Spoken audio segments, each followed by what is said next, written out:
We're on. Alrighty.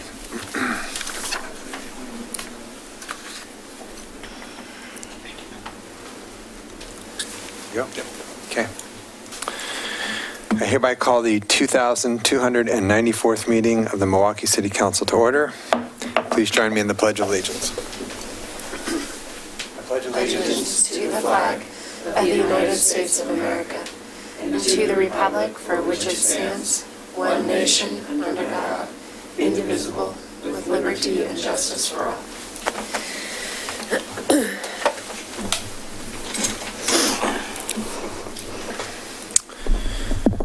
All right.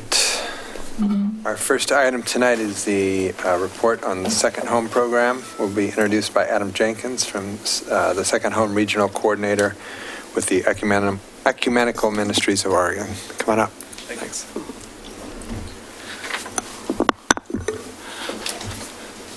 Mayor, councilors, thank you for having our presentation this evening.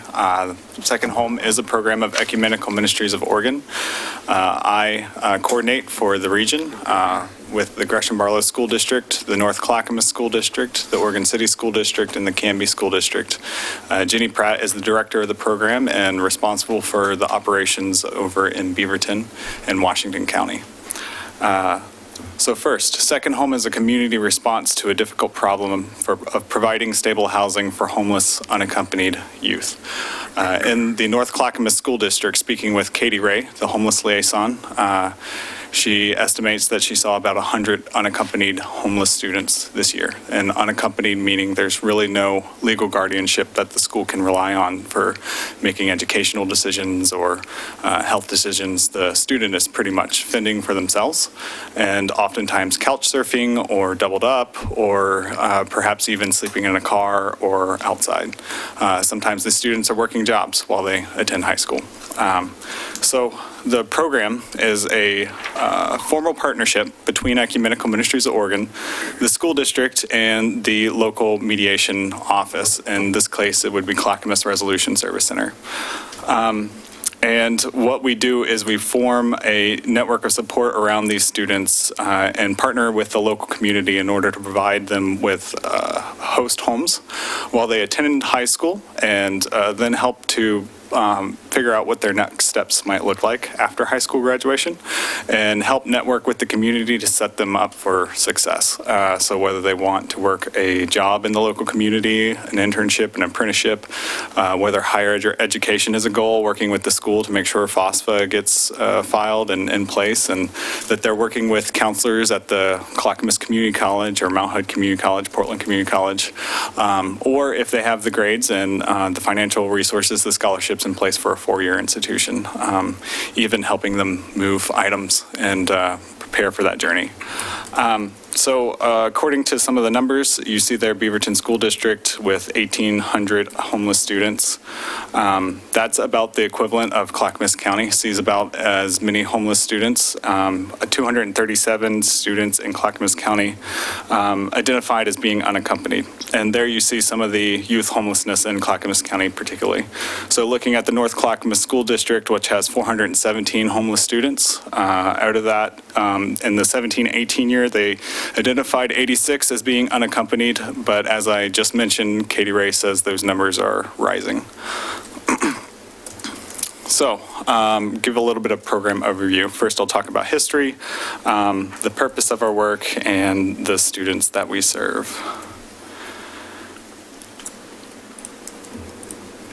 So, a typical case flow is recruitment.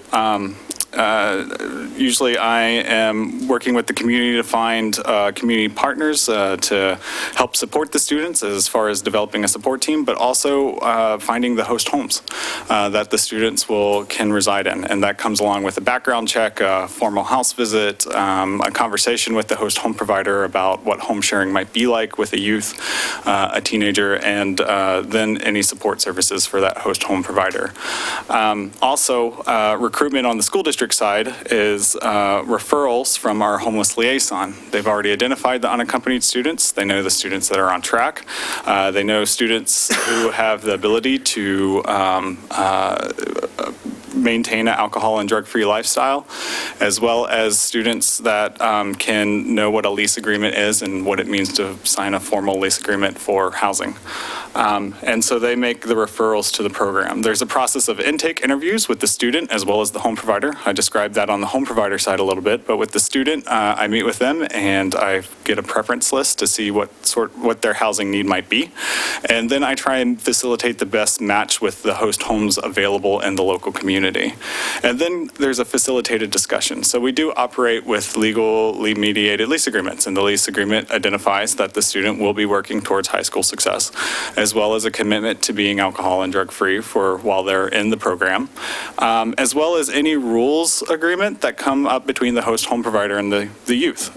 So it could be a work share, maybe the student is helping with the trash or the garbage or summertime projects or however that might look like. There's also a facilitated discussion about rules and guest policies and music playing and all sorts of things that come up, that we find evident in home share relationships that need to be, it's good to have a conversation beforehand.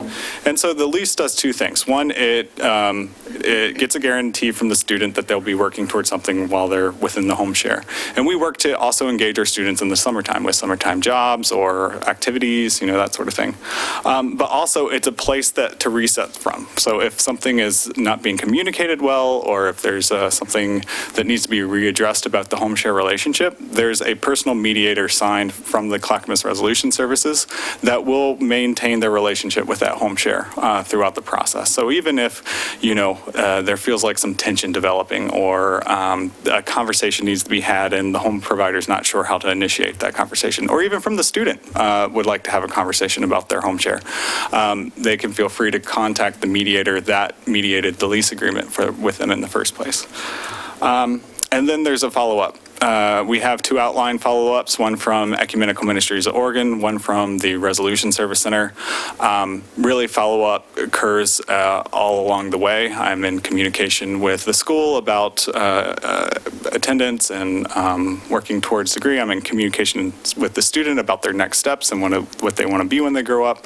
And I'm in communication about with the host home provider about the home share relationship and how everything's going. Is everything being lived up to? Or are there issues? So as I said, host home recruitment is largely what I do. So that's the Ecumenical Ministries of Oregon. And we were contacted about this role when we started the program in Beaverton. So we've had a home share program for 40 years. It's called Metro Home Share.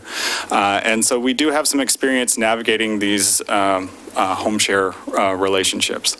And so it's kind of like landlord-tenant, but really we're looking for host homes for our second home students that provide that home aspect, So we noticed that a large part of our success comes from students who can come home and talk about how the day went and talk about how the math test was and what they look forward to after graduation and, having somebody to sit down and have a meal with. So while it's kind of set up landlord-tenant, it's really more focusing on folks that I say have the heart to provide for students, want to provide that caring space, which a student can feel at home. Student referrals largely done by the school district side. Also a part of what they do is an in-district disciplinary record check, as well as if a student comes to the school district, we'll contact the other school district to figure out if there's any disciplinary records and kind of make the best recommendation, for the program. Intake interviews, largely my role again, and then facilitated discussion. That's where Clackamas Resolution Services step in. So the program has been growing fairly rapidly. To go back to the history a bit, it started in Beaverton, where the highest need was seen in the whole state. And so at that time, I understand the school district, one of the best things they could do at the time, because all the resources were tapped out, was buy tents for these students so they could at least keep them out of the rain. They had students sleeping in the dugout. They had students sleeping under overpasses. It was pretty critical at at that point. And so the liaison from the school district stepped out to Ecumenical Ministries of Oregon and said, I noticed you have this home share program. Can we set up something specifically for youth? Because here are my challenges. I can get youth through the McKinney-Vento program. I can have them transportation to and from school. I can help them get enrolled in OHP or SNAP benefit. I can get them weekend meals. I can get them book vouchers and cap and gown waivers. But all that does me no good if I can't retain them in my school district. I mean, if they're bouncing around, going from school district to school district, transportation to and from where on what day. So it kind of felt like, you know, if we can't get the stable housing piece nailed down, then we're not really serving our students. And still, it shows that 1 in 2 students is likely to graduate who are struggling with houselessness or housing instability. So that's 50%, well below Oregon graduation rate. And the time that we've operated in Beaverton, the Beaverton program has seen anywhere from a 90 to 95% graduation rate. And that just shows that stable housing and a place to operate from, a place to focus on math and reading and writing, increases the chances of high school success. And as I said, the school district can provide a number of resources to support the student and the host home provider in turn is supporting the student. And so that's really the inspiration for the program is liaison, and the director of home share at the time looked around at best practices in the country and developed a youth home share model. Some of the highlights from our various regions, we went to Gresham Barlow 3 years ago, and we began to infuse trauma-informed care into our process. So all of our home providers get a little brief intro into trauma-informed care, as well as some resources that go along with it. We as staff make trauma-informed care a part of our training, and we try to partner with other groups that are trauma-informed practices.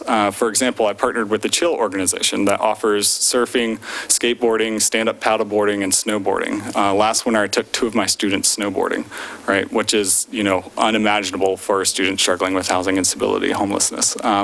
So they provided all the soft goods, a bus trip up to the mountain, the snowboard itself, and the students got to spend time with other students who were living in similar life situations and feel like they had a normalized high school experience.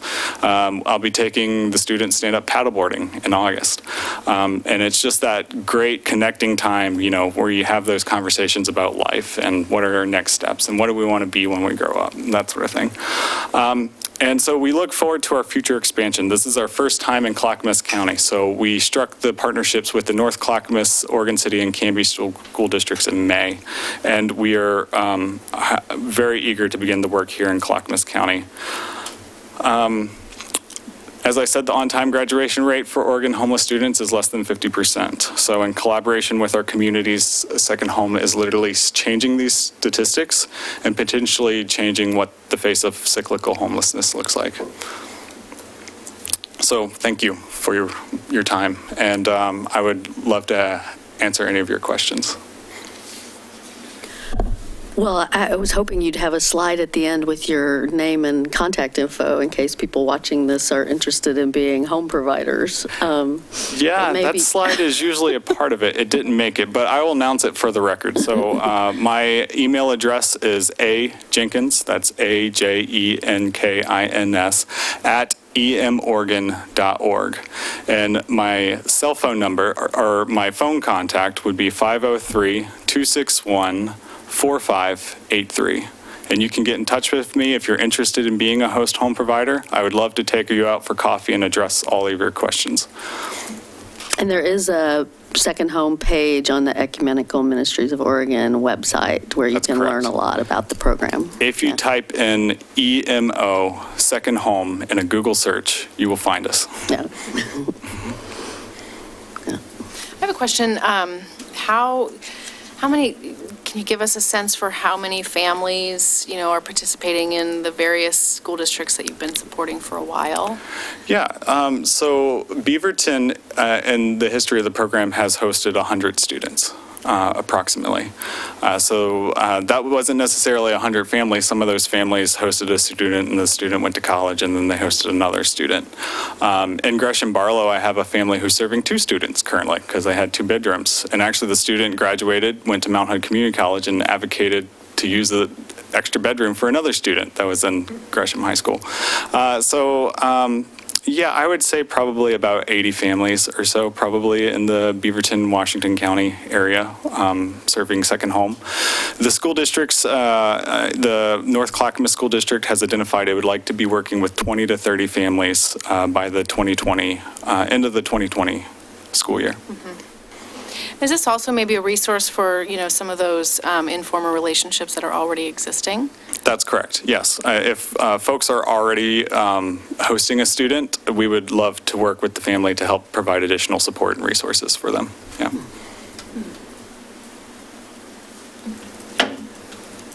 It's interesting. It's wonderful. It's a great Yeah, idea. it's great, yeah. Thank you. There's such a need. It's unfortunate that there is the need that there is. Yeah. But it's great that there are organizations like yours and people that are willing to step up. Yeah, certainly. And I would say there's a lack of resources, especially for youth homelessness. There's a lack of conversation around youth homelessness. So it kind of is the silent voice in the conversation on homelessness. So a part of our work at Ecumenical Ministries of Oregon is lifting up these voices. And we actually have a student who was formerly a second home student on staff now. And she is doing a lot of advocacy work in Salem to raise awareness about these issues. Nice. Good. I assume that all of those unaccompanied kids are high school age? Yes, we work with 16 and older because legally they can sign lease agreements in the state of Oregon, as well as 15 and pregnant and older. So that is kind of a limit on one side of our program. But once a student is enrolled in the second home program, and as long as they're with their host home, we consider them to be second home students. So we will continue to work with them until, they decide they don't need us any longer. So that could be through college years and. It could be, Until they. Host home providers are hosting college students, and we continue to support them. And in turn, they have given their skills and abilities back to the program. So Yeah. it's really cool. Yeah. It's a great program. Yeah, thank you. I first heard about this idea from a friend of mine in Lewis County in Washington who works with at-risk youth and is sort of in this new role doing a lot of service coordination work. And he was just extolling the virtues of the program that's up in the Seattle area. So I was thrilled to learn that there's something on the ground in Oregon and that's serving our community as well, because I've heard from him how beneficial it has been to students he has worked with, and it really is a make or break, life transforming experience for kids who really could use some transformation in their lives. The unaccompanied students have a number of significant barriers. One is the lack of a support structure. So one of the cool things about this program is that it, for very low cost, it provides a support structure of folks. So you have the contact at the Resolution Service Center working with the student, as well as my office, as well as the folks at the school district, as well as the host home provider, who are all working towards the student success. So that's like 5 to 7 folks around a student, through a fairly low cost for implementing the program, because it's a partnership. We are largely doing the jobs that we would be doing anyway. And the other thing is the lease agreement is legally standing, and it can be used as positive rental history for a student, which, when a student applies for their first housing without rental history, it's one of the barriers that they have. So future development of the program, I'd also like to see us working with financial institutions to help students get credit and, take even more barriers out of their way as they transition into their next steps. That's great. So we need 100 families in the North Clackamas School District. Yes. And 20 to 30 in North Clackamas School District is the goal by summer of 2020. But yeah, we'd like to see 100 families.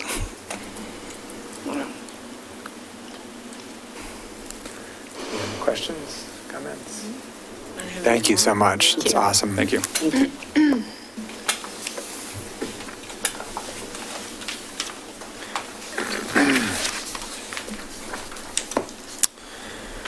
All right, next up is our consent agenda. On tonight's consent agenda, we have the minutes of the May 14th, 2019 study session. We have a resolution acting as the local contract review board approving the guaranteed maximum price to construction manager general contractor process for the South Downtown Plaza. And we have a resolution authorizing the city manager to execute a continuing control agreement with Tri-County, with TriMet. Would anyone like to remove any of these from the consent agenda? Strangely, I'm thinking I'm going to remove 2 of them because I think 2 of them bear at least short conversations. So the only thing I'm going to leave on there is the minutes of the May 14th study session. So I would entertain a motion to approve the consent agenda. Approve the consent agenda with item A only. I'll second. It's been moved and seconded to approve the consent agenda, only item A. All those in favor? Aye. Aye. Opposed? None heard. It passed unanimously. The contract review board one.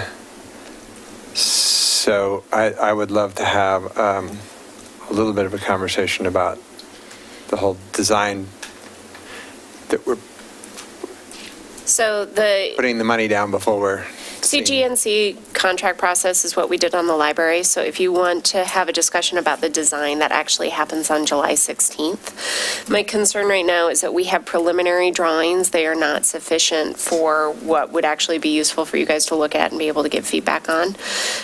If you want us to, we can come back on the 16th and show you those and have a discussion about those designs. If you want to see things that are not final or not even really ready for review, we can do that tonight. I've been asked to do that at 8:30 tonight after our other items because she did not have time to create a PowerPoint. But ready. Is it? It's ready. Okay. Do whenever you're ready. It's at 8:30. Okay. It's whenever we're done. So my recommendation is we wait till the 16th so you guys actually see the designs as they're ready. Does that not mess up your I asked timing? Kelly if she was fine with us doing it at that point, and if she'll give you options between color schemes and stuff. If there's an issue at that point, she thinks she can still address it. However, those changes are minor. You can come She up. looked very panicked. Yeah, Sure. yeah. Do you want, I mean, No, I don't.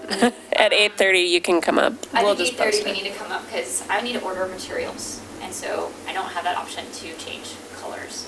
If there's really a color change you want. Jen, if you're going to speak, we Yep. need you on the mic.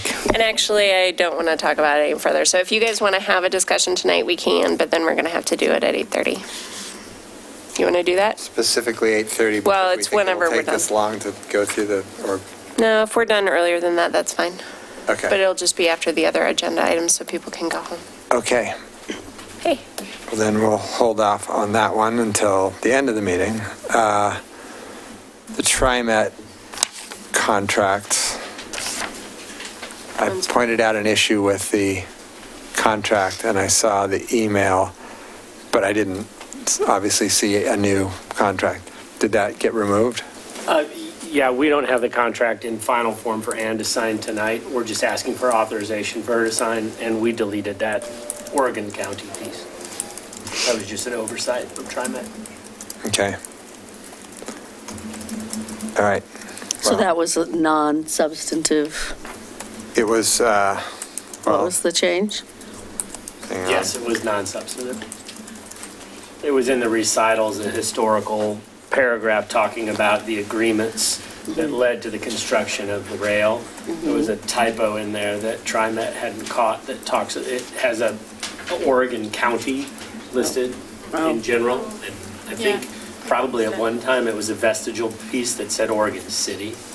But in any event, I contacted TriMet's lawyer today and he couldn't figure out how to make it work, as I couldn't either, as the mayor couldn't, so we just deleted it. Okay. All right. Well, then I would entertain a motion to approve item C, a resolution authorizing the city manager to execute a continuing control agreement with the Tri-County Metropolitan Transportation District of Oregon. So moved. Second.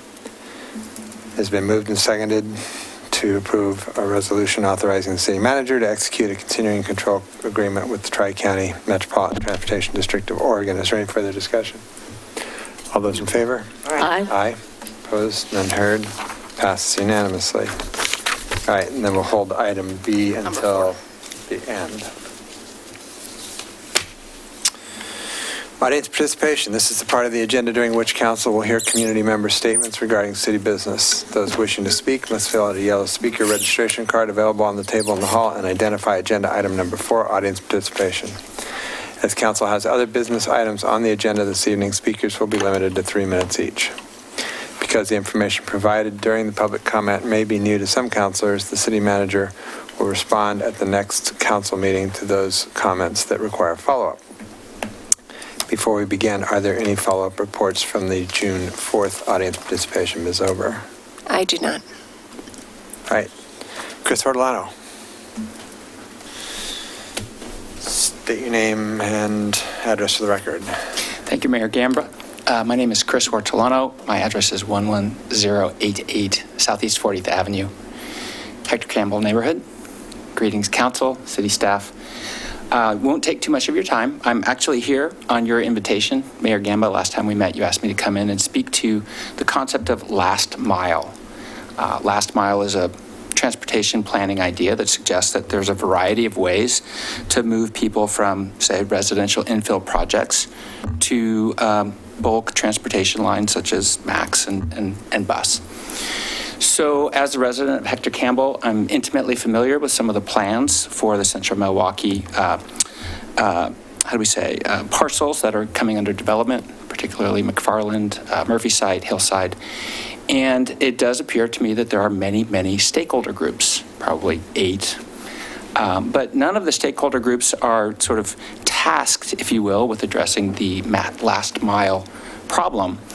And I have been speaking with members of the community who are all willing to volunteer to provide some additional resources to maybe compile a list of what other cities are doing to facilitate some of the goals that are stated here in the Vision for 2040. I think many of us who live here in the city support this vision. They support the council.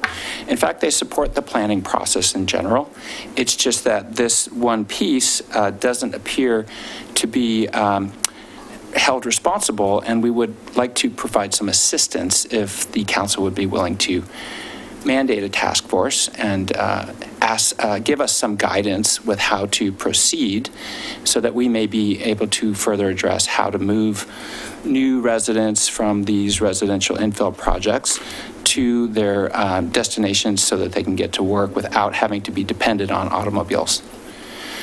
So with that said, I don't have a clear outline for how to proceed, but I certainly have the ability to organize people who would like to participate in this effort.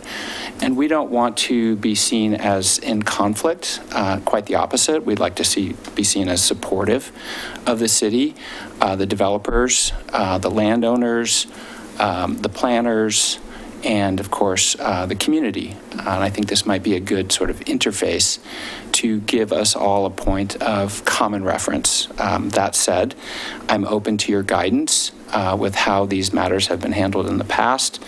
I just spent a week in Seattle, and I can tell you that the land use and transportation planning up there has improved, but there are certainly areas where this concept was not considered. And so I spent the last mile in my car driving from my apartment to get to a mass transit station. There was no parking in that mass transit station, so then I went into the neighborhood. And that cut-through traffic through the neighborhood I don't think was generally accepted or preferred. But to my point, there are both good and less good examples, and with a little bit of study as to what other communities have done, I think we might be able to reflect on that as we start to entertain this notion of how to accommodate new people and how to get them to work and back. So thank you very much for your time. It's always a pleasure to come. I appreciate your public service, and I look forward to perhaps hearing back from you if this is an idea worthy of your consideration. Okay. Thanks, Thank you, Chris. Chris. Thank you. Can I just mention, just because we talked about it just in the one of our last meetings, about the fact that transportation system planning will be coming probably right after comprehensive plan. So there are definitely upcoming opportunities, I think. I also might just put a plug in for Public Safety Advisory Committee, which was responsible for doing the, mapping out all of the safe projects that we are going to be working on, and we've dedicated a lot of money exactly for the last mile programming. There are some vacancies on that committee, so even if there isn't necessarily a task force, that might be able to get to work right now, there are places that either are coming or there are places to get to work right now on exactly those issues. And actually, PSAC's having a discussion around these specific concerns at their next meeting. Great. Yeah, so Council President, I would appreciate your further guidance on the directive of PSAC. Since I did attend their last meeting, it was not clear to me when I spoke with the head of PSAC that this would fall under his or her purview. It's actually his purview. So if there is some directive around that, that would be very helpful to know. I can't answer any of that right now. I'm sorry. Yeah, I'll just be interested to hear what they're talking about at their next meeting, I guess. So, thank you. Thank you very much. Thanks, Chris. Thanks. Okay. Anybody else? Public comment? All right. Planned Development Code Amendments. This will be presented by our Associate Planner, Joe Collius. This is... and Denny. That's messed up on this side. We won't know who he is. I know. Won't. You Particularly can without leave the messed beard. up side facing Especially him. without He the should beard, know who he right? is. I would hope he knows who he is. The mountain man. Oh, yeah, he has no... No facial hair. Good evening, Council. Vera Collias, Associate Planner, Planning Director Denny Egner. Thanks for making some time on the agenda to have a work session discussion under other business regarding the proposed code amendments for our plan development zone section of the code, which is section 311 in the code. The graphic that we're showing here to kind of organize the discussion is the plan development process for the hillside development, which is sort of what started this whole notion of wanting to submit some code amendments for the plan development zone, going through discussions and meetings regarding the hillside project, which would be reviewed as a plan development zone, reveal gaps in the code when we really started walking through what that process would be like, and those gaps are really a barrier to larger phased developments. The few plan developments that we have now were really plan development subdivisions, so they have slightly smaller lots, and it kind of came in as a residential subdivision. The Hillside project is a much larger endeavor and is proposed to be a phased project, and our current code does not accommodate a phased project. So it caused us to want to take a look at that zoning language and figure out a way to identify some surgical changes that we needed to make in that code so that we could accommodate a larger phase project, for example, like the Hillside project. And I think we understand that they're looking to get going in the fall. So we wanted to be able to open this section of the code up, again, making what we're calling surgical amendments to clarify the process.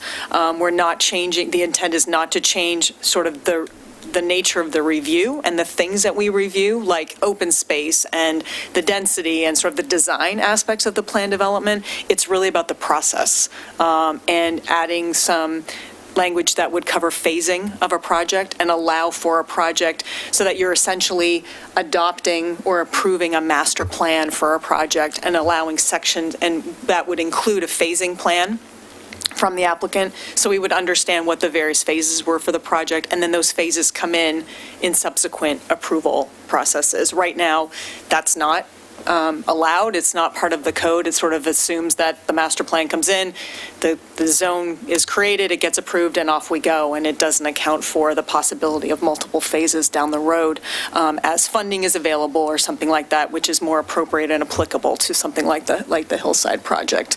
The chart sort of outlines how we see that happening. So we kind of have your pre-application conference, sort of that covers all of the aspects. There's that preliminary development plan process that comes out of the Planning Commission, and then we look at with the City Council the master plan. There's a zone change aspect to that as well, and then that preliminary plat for phase 1, because we're assuming for a project like this, it doesn't necessarily happen that way, but for this one, if public streets are being created, if we're sort of replatting the site to create those development parcels, we're going to need to go through that process.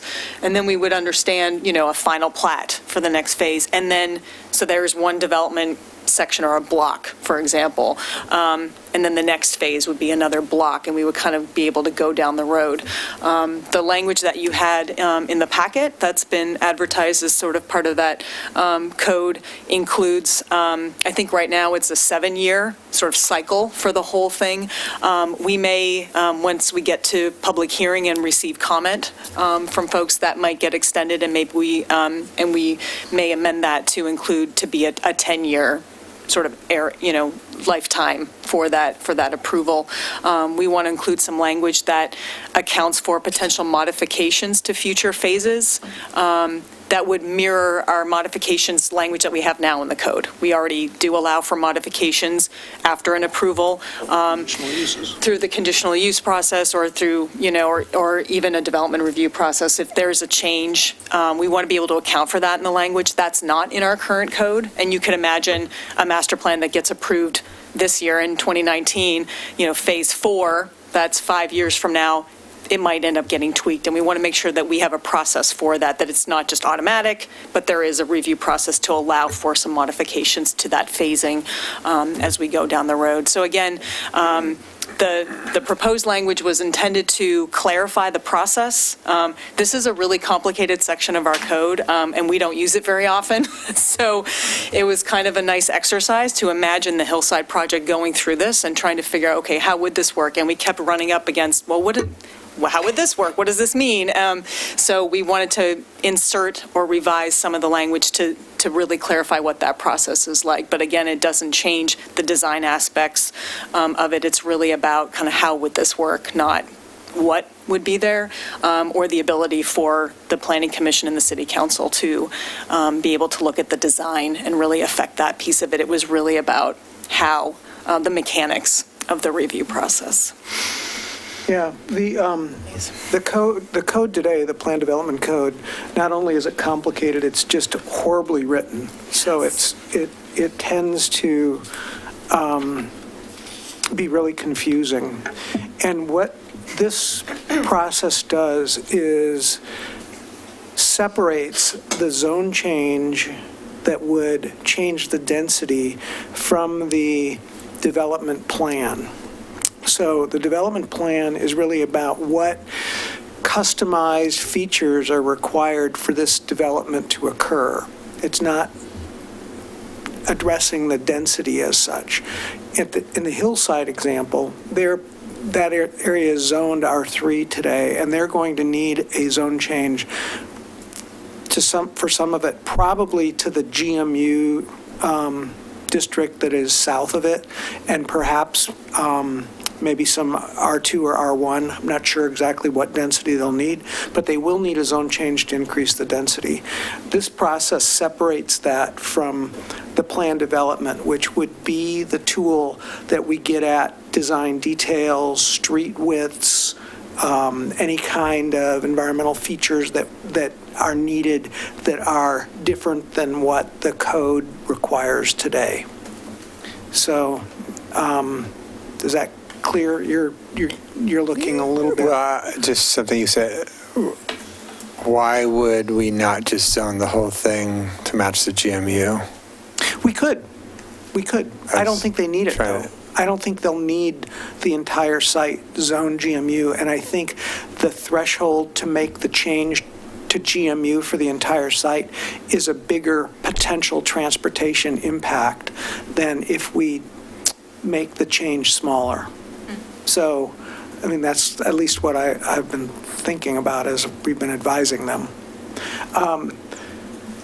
So, yeah, the main, as Vera mentioned, the main thing is our code doesn't allow for any type of phasing the way they have envisioned that property developing, and I think you've heard that in their presentations.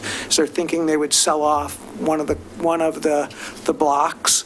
Well, to be able to create the pattern for that block to be sold and still have the existing lot pattern there for some of the existing homes, they would have to go through the same process over and over again. This concept will give them certainty over what their ultimate, and the community certainty over what ultimately will happen there. So that's the vision anyway. But we think there are still changes in the PD section that we might want to consider after we finish all of our housing work. So we might want to come back and revisit the PD section, revisit the subdivision standards, revisit some of the code sections to implement the housing policies. So but I think there will be less changes necessary in this section with the changes we're making now that are more structural about the process. But anyway.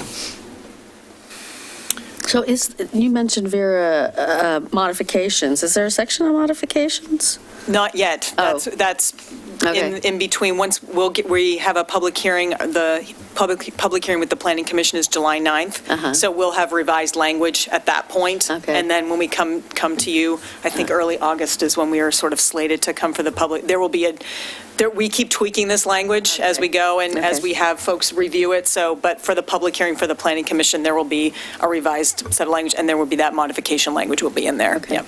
We've gotten some comments back from the architects working on the Hillside project, and they asked that question, what's your modification process?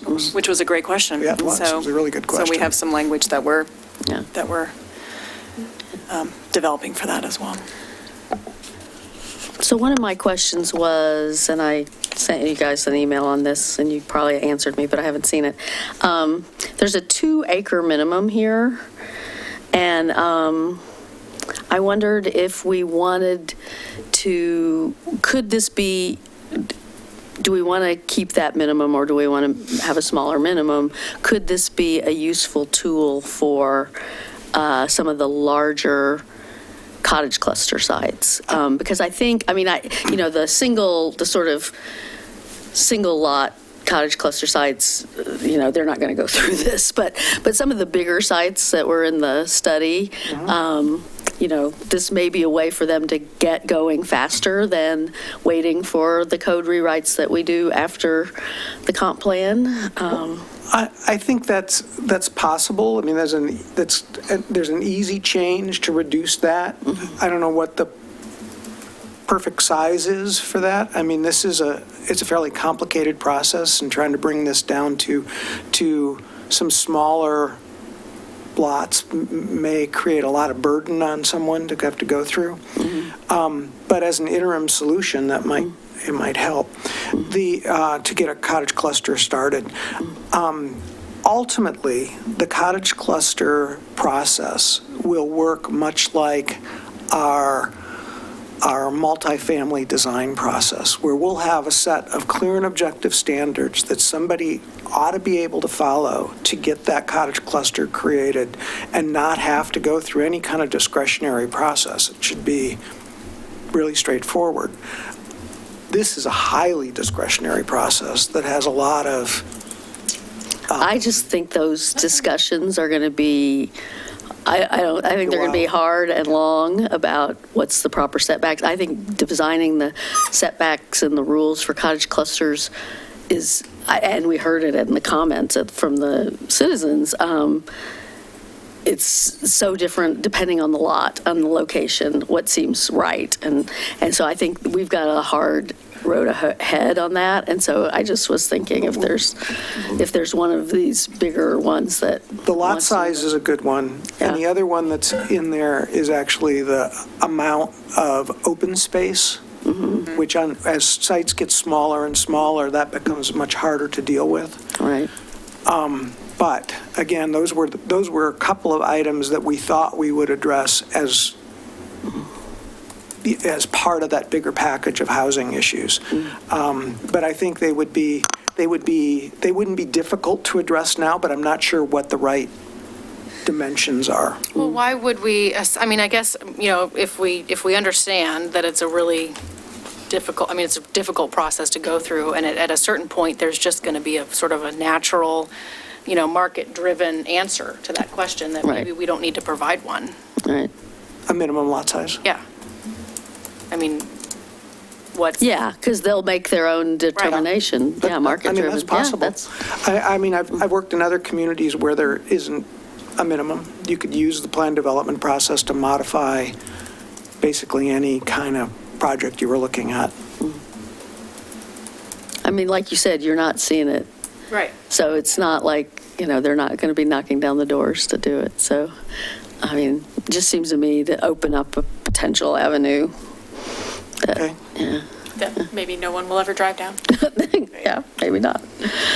But it's there in case. So are we saying that we strike The 2 acres? A, that the minimum size of a PD zone?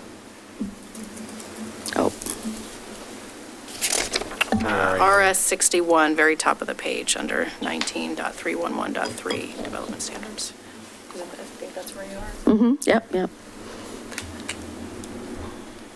Well, you may still want to say the suitable and sufficient size, blah, blah, blah, but just strike the 2 acres, the number, or that sentence. Just the sentence. Yeah. Keep the first sentence and strike the second sentence, maybe.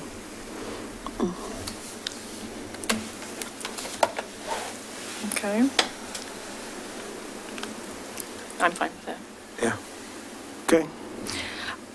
I have a question just above that on RS 60 at the bottom. I wondered if we intended this, and that's okay if we did. I'm just sort of kind of in my head, I was sort of thinking about maybe there are some examples of where it might be desirable and even necessary. So on E1, we change the designated to serve primarily the residents of the planned development to the surrounding area. Was it intentional to make it that way, or were we thinking that if it's good for the surrounding area, then it's good for the planned development too? Yes. Okay. We felt like that plan, the wording there was very confining. So it would basically be, how are you going to prove that you're just serving those folks, for one thing? Right. And here it basically makes the assumption that if you're providing some commercial services, make them at a scale that kind of fit. But it's not just commercial services, so it's also non-residential uses. And I wondered if it might actually be improved by an or instead of a deletion of planned development, of the planned development or surrounding Yeah, because it area. does look like it's excluding the planned. Excluding, and I'm a little worried about maybe someone who might, like a Bridge Meadows or someone, or someone like that's providing, community to like a targeted group of No, that's a good idea. vulnerable residents who would need something exclusive to them that is a non-residential, not necessarily a. Right. No, that's fine. We were trying to not be so limiting.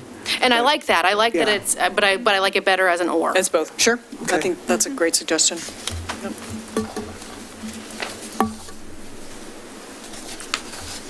So I'm going to channel former Counselor Abma and point out that not only are we not eliminating the shalls, we're adding more shalls. Oh, dear. I get that our zoning code is worded like this, and I guess. Oh, yeah, we sure are, aren't we? We're adding a lot of shalls and I places. grew up with shall, that's Yeah. why it's. Well, so I want to put in a not. pitch. I mean, I'm not going to insist on rewriting this, but before we start writing all the code we're going to be writing after the comp plan, before that, I think we need a conversation. I'm looking at our city attorney on best. Trying to leave the room. Well, We've been doing so good. I want to have like an informed conversation about what APA says, what ICMA says, what are the best practices in legislative drafting, and let's have that conversation, and let's have a style book, and let's follow it with what we're drafting. We do have a style book when it comes to most of the work that we're doing here at the city, and special thanks to all the departments who've been involved in that. We actually excluded legislative ordinance and legal language for the reason that it may or may not actually fit within APA, and we didn't want to get in between the attorneys on that item. So that work has been done, and I just wanted to let you know, but I would defer to Justin as to how he'd like to handle any presentations to you about terminology used in code. I'm embarrassed, though, because we've been trying to look at it. And it just like, we must have read it, and it just was like, oh, it just felt so There's natural. lots of new shalls. Warm bath. Yeah. I actually was not doing that, so I didn't know I was supposed to, so I not at all. If you was look trying to back eliminate at the shalls. all those policies that have been written for the comp plan, I'm pretty certain there's not a single shall in there. So, Yeah, yeah. One of the reasons we excluded the legal writing from the style manual discussion was frequently when we're doing work, we're working with other jurisdictions and other attorneys, and we're exchanging documents, and it just gets really messy when you could imagine getting a document, a legal document that you are expected to review and redline, and trying to employ our standards on something it kind of doesn't work very well. And that makes sense, but for our own code, I think Sure, no, that code's a different. I'm definitely supportive of Lisa's, of the idea that we need to take a real look at how accessible our code is, because it's not. And yeah. Can't understand. And I don't know that I would wholesale, agree with Counselor Abma's, he gave us a list of what he thought were, practice pointers. I think we should have a little, we should study a little bit. What is the current best practices and code language? And let's have that conversation before we get into all the code rewrites in the wake of the comp plan. Yeah. So I'm just looking down here and seeing how many there are. Oh yeah, it's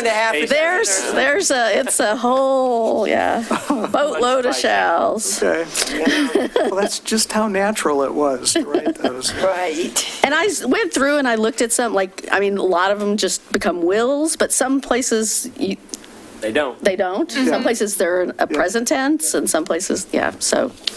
It's difficult.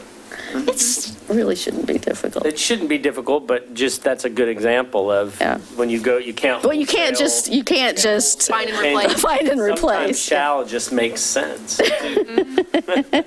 Nah. I cop to all the shalls, I'm sorry.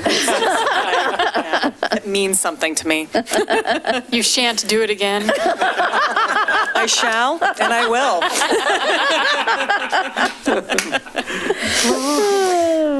And I'll edit them out if I remember. So to the point of the code being difficult to understand, this was actually not a changed section, but on RS 65 under, where did I write it down? I think it's 19.311.15B. When I read that, I was wondering if this was providing a loophole for changes to height. Because Is this 11.17 or 11.16? 15B. Oh, 15B, okay.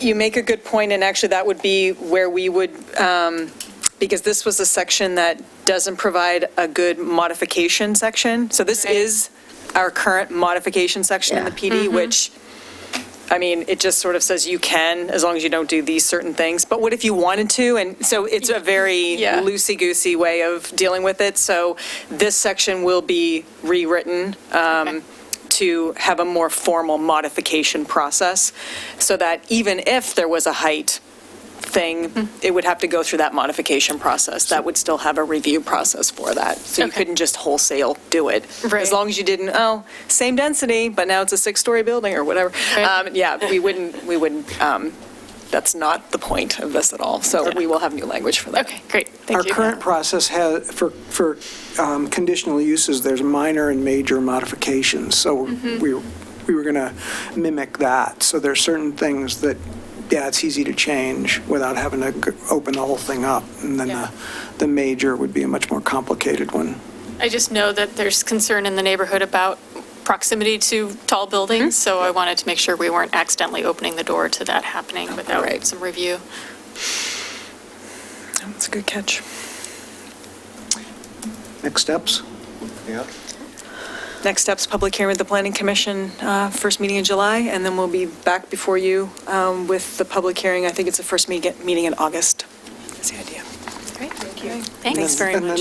And in August, I think August 20th, the Hillside, the folks at the county are going to come and make a presentation about where they are in their planning process.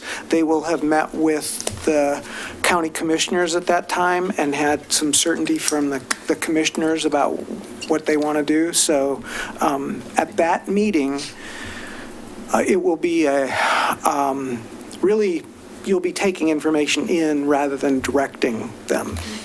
There's going to be a process here spelled out where you will have, you can give them some advice, but it's not they won't necessarily have to take it. Where you're going to have your decision is in this plan development process when it comes to you.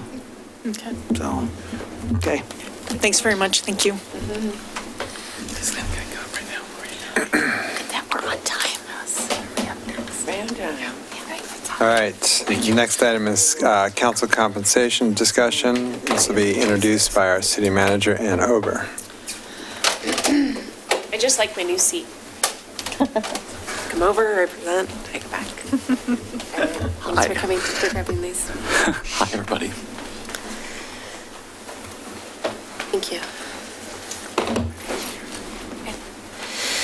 Hi, I'm Ann Ober. I'm the city manager for the city of Milwaukee. I'm Lynn Davis. I'm the program manager for Healthy Democracy. And we've been working with Lynn now for the last 6 months, Something I like think, looking at the possibility of his organization running a process to ask the question about council compensation. Recently, we found out that his organization received $20,000, which is pretty exciting. Let me pull this up. And so we wanted to give you an opportunity just to get an update on how that process is going. And You went past, it's right under the blue line. oh, look at that.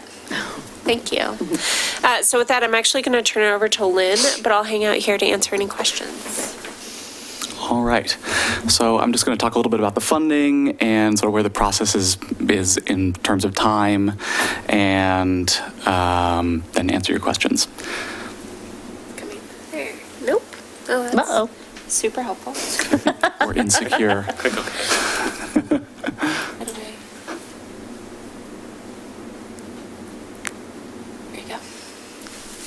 All right.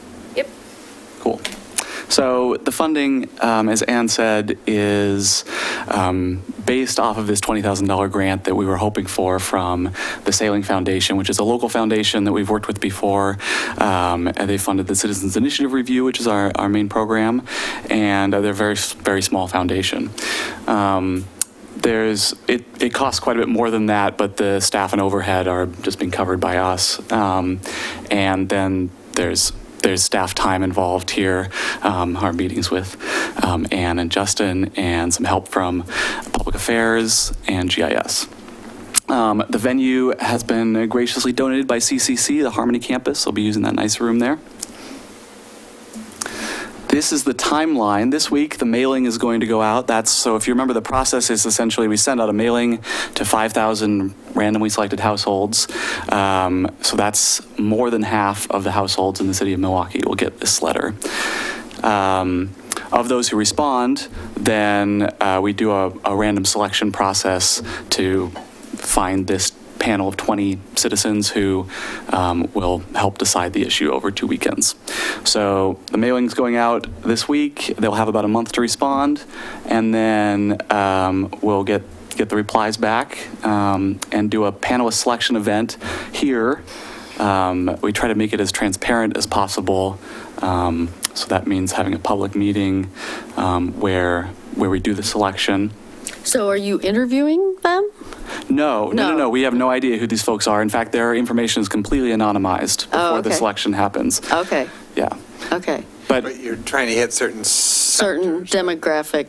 That's right. Yeah, exactly. So there's 7 different demographic factors that we're using, which is our sort of standard age, gender, race, ethnicity, education level, geographic location in the city, rent or homeowner status, not income, but education and rent or homeowner sort of act as proxies for that a little bit, and political party affiliation. You're going to vet them or you look at them on political party affiliation? So that they're representative to the city demographic. To all parties, or those who also are unaffiliated with any political party? To the city of Milwaukee. So yeah, there are 5 different categories in political party affiliation: Democrat, Republican, independent or other third party, non-affiliated, or not registered to vote. Okay. So what they're trying to hit is the same number of all of those. Right, of all of those. Yeah, right. Yeah, got that. There was also discussion about how you choose people who, I'm not sure how to say this, I'll just say what's in my head, who haven't already expressed a strong opinion one way or the other. So we've included that actually in the self-selection process up front as well. So it's actually in the verbiage that Justin and I have edited today that says these are the things that would negate you from the process. Please make sure that you confirm that you have never done any of these things, and we ask them to sign that document. Right. Yeah. So there's actually 3 different exclusions. I think one of them is you're not a current or former elected official in any elected body anywhere. You're not a current employee of the city of Milwaukee. Or in a household of a current employee of the city of Milwaukee. Right. Or in a household of a current or former elected official. And you haven't made any public statements on this issue in the city of Milwaukee, including specifically public testimony, letter writing, articles. Referendum signing. Petitions, that's right. And then, yeah, those are the 3 exclusions. And in the beginning, did you say that the letter's going to go out to about half the households? And that's right. So how's that being determined, or is that just kind of random? Okay. It's randomly selected. Yeah, we use a random number generator. We got the list of all residential addresses in the city from your very friendly GIS folks here, and then that's about 8,900 addresses, I think, and then we select 5,000 randomly out of there. They get this letter. The way it's going to work is because you had decided at the last meeting that I was at that we should select for folks who are 16 and 17 as well. We want to make sure, so we're doing it not by the voter rolls, we're doing it just by these random addresses instead. So as many folks as want to respond from that household who are available, who meet the qualifications, can respond. There's 4 little forms that they get in their mailing. But when we do the selection process, no 2 people from the same household will be on the panel. But it just gives us more sort of a broader demographic spread from which to pull from to make sure we hit all the targets. Yep. Okay. Thank you. Yeah, for sure. So that's the panel selection event. It's not super exciting, but you might be interested in it. We're going to live stream it as well, which we will the panel as well. So as you may remember, you've put kind of a stipulation on yourself. I believe we did that at the last meeting, that you wouldn't attend. in person, but anyone can watch the live stream. The citizen panelists won't be on the live stream. Their faces won't be to protect their identity a little bit. They're just random people. But you can listen to, watch the presenters at the front, listen to people when they speak in the microphone. So that's the selection event happens July 11th. The next day we'll notify folks who are the lucky winners of the democracy lottery, as we call it. And then about a month later, the thing happens over 2 weekends. So you see the first weekend, that 10th and 11th is a Saturday, Sunday, and then the next weekend, 17, 18 is a Saturday, Sunday, and then 19th is a Monday half day. So 4.5 days, about 32-ish citizen panelist work hours, not counting breaks or anything else.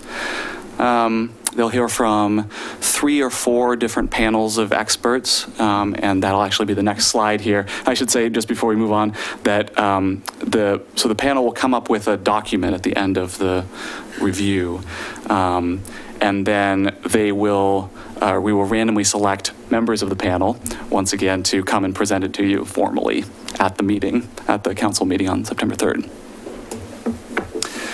So we've entered into a partnership with PSU to do the expert selection process. So it's folks in the National Policy Consensus Center who will be making all of the expert selection decisions. We want to stay as far away from content decisions as possible ourselves and stick solely to process, in the same way that, we have some separation here as well. So we want to outsource that to somebody else who's qualified. And the National Policy Consensus Center and all their programs, you might have heard of Oregon Solutions, which is kind of the big one that does these big negotiations of water projects in Eastern Oregon, all that kind of stuff, has a long reputation of high quality, sort of dealing with thorny political issues. So they're well placed to be our sort of go-between, select the experts. I mean, we've been talking with them, as we've been talking about, expert ideas, but they're the ones who are going to make the final call on which experts get selected.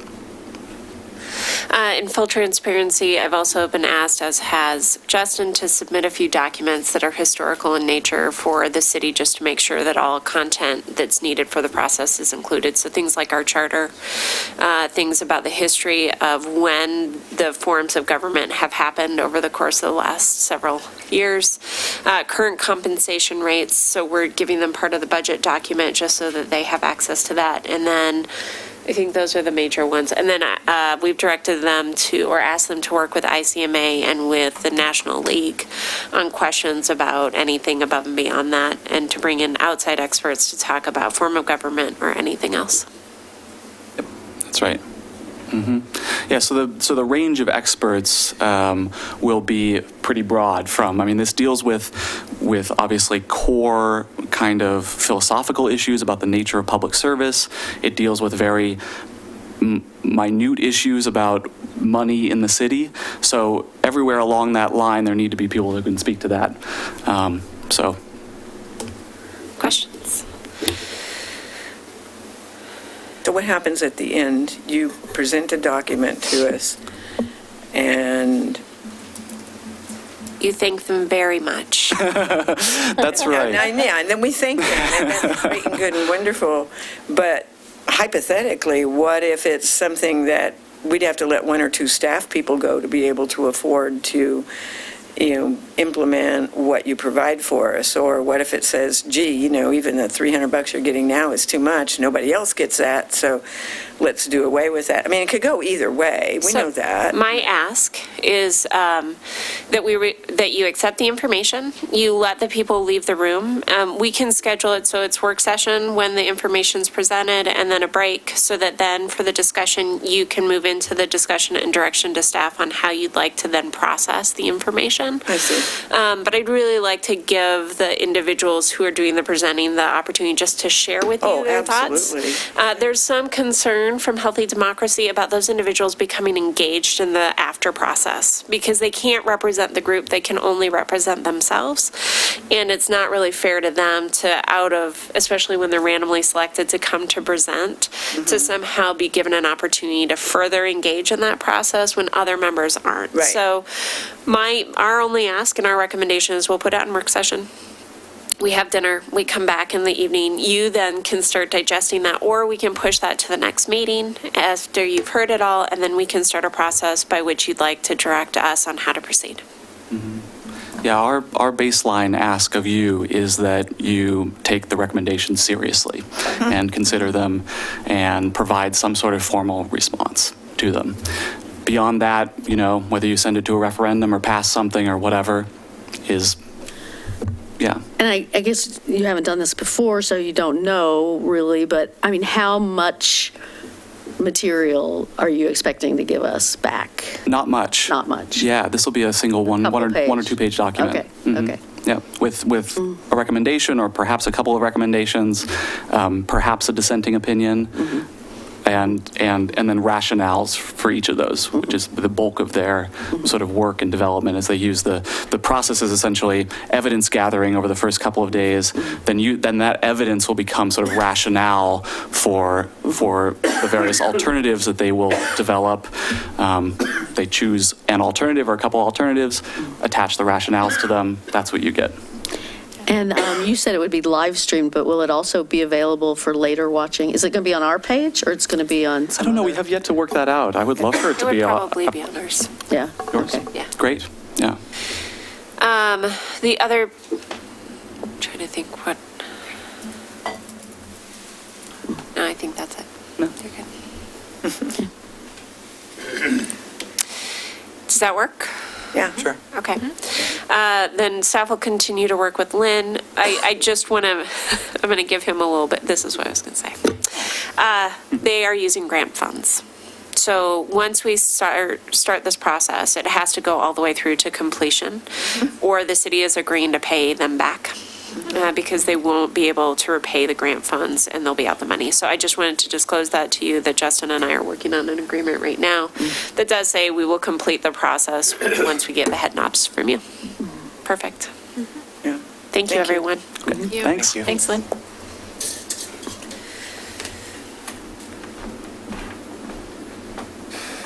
You guys stay over there.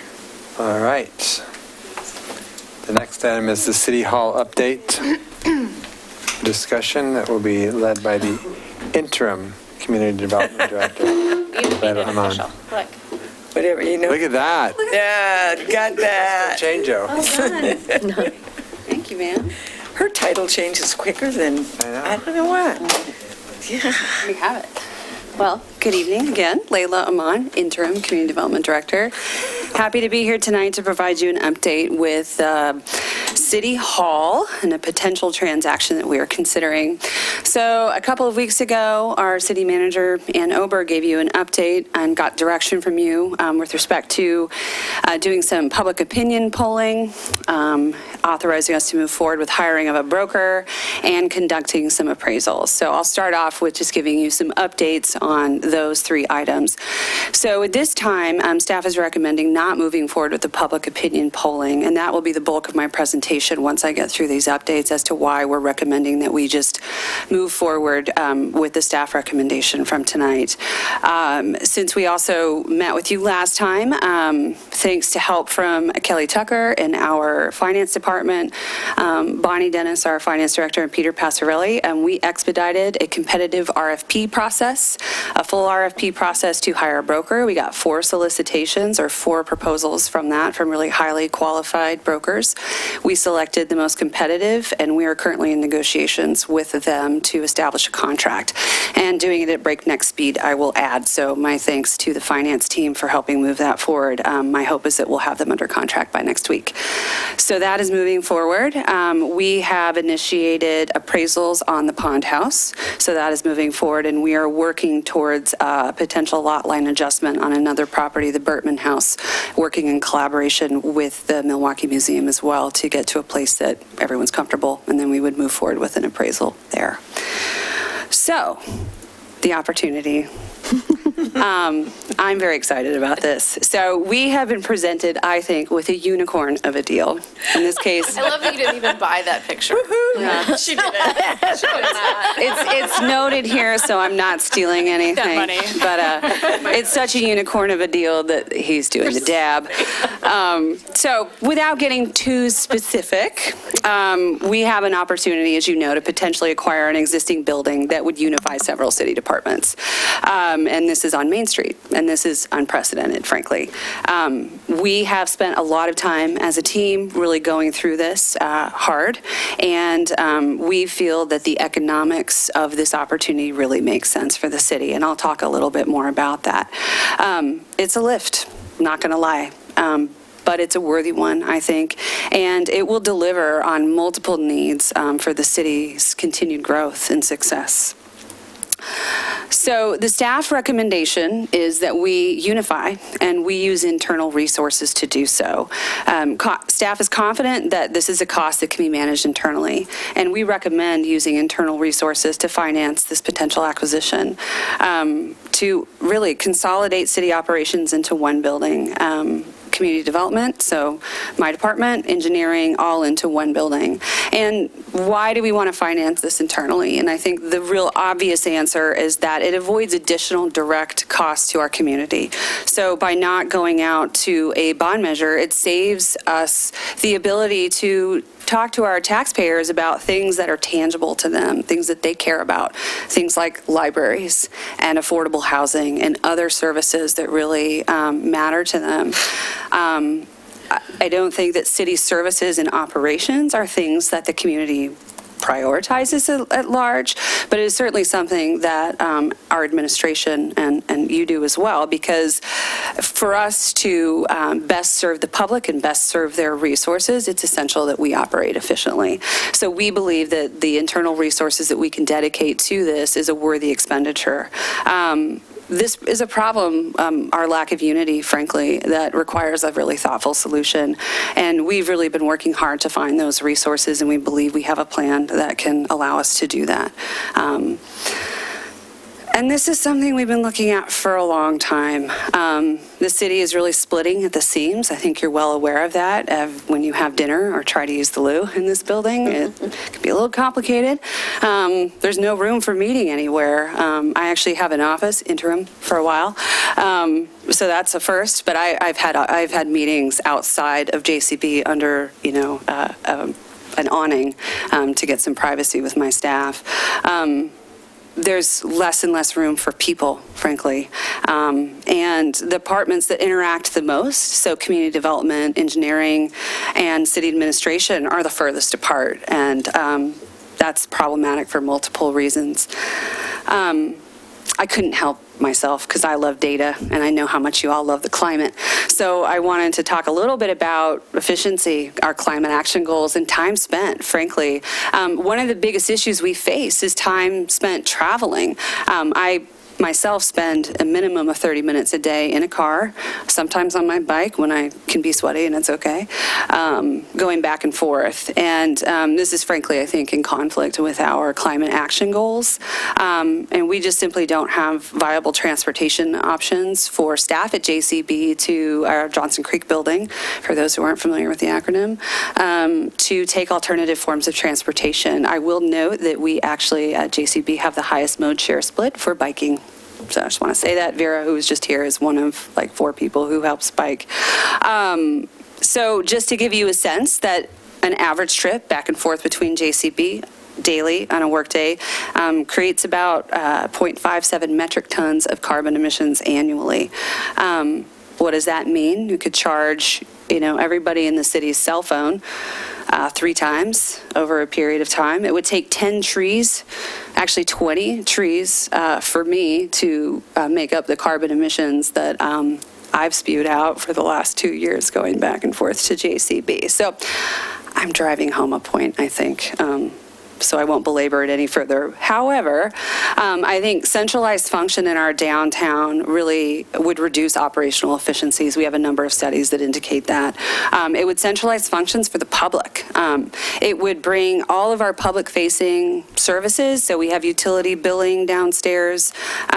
We also have at our offices, my department deals with building permits and land use permits. We have a lot of activity at that counter.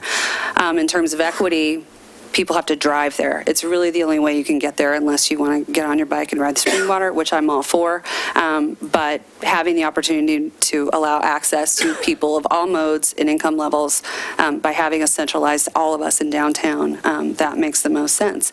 I think it also enhances our culture of collaboration. This has been a priority of our city manager. It is certainly something that I have heard and that I think has come through many of our employment surveys as well, is that the lack of our ability to work together really enhances the silo effect that happens when departments are physically separated from each other.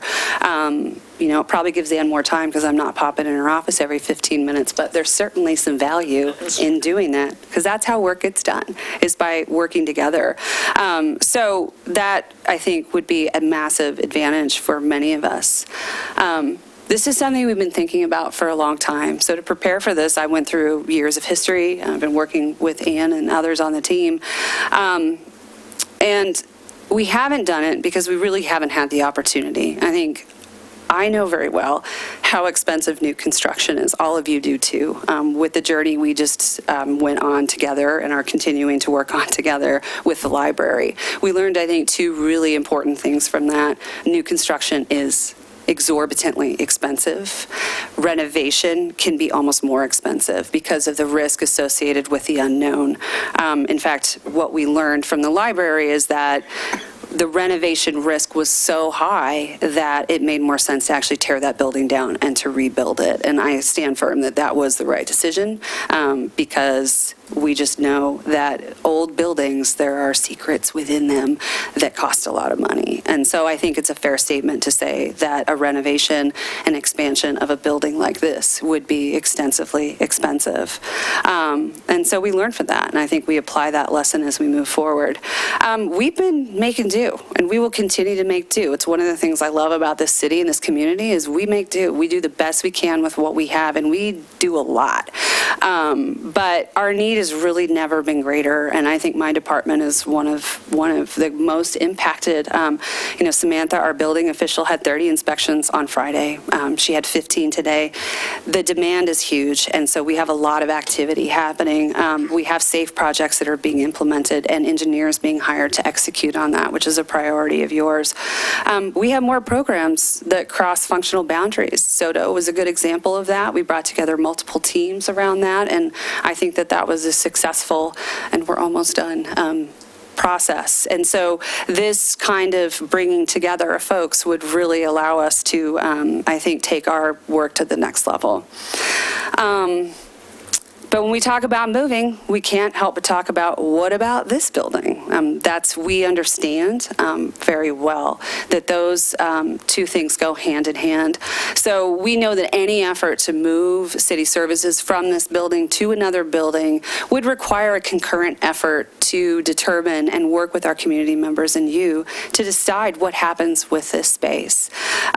So we anticipate a meaningful conversation with you and the community, and we're proposing a community engagement strategy to develop a process around that.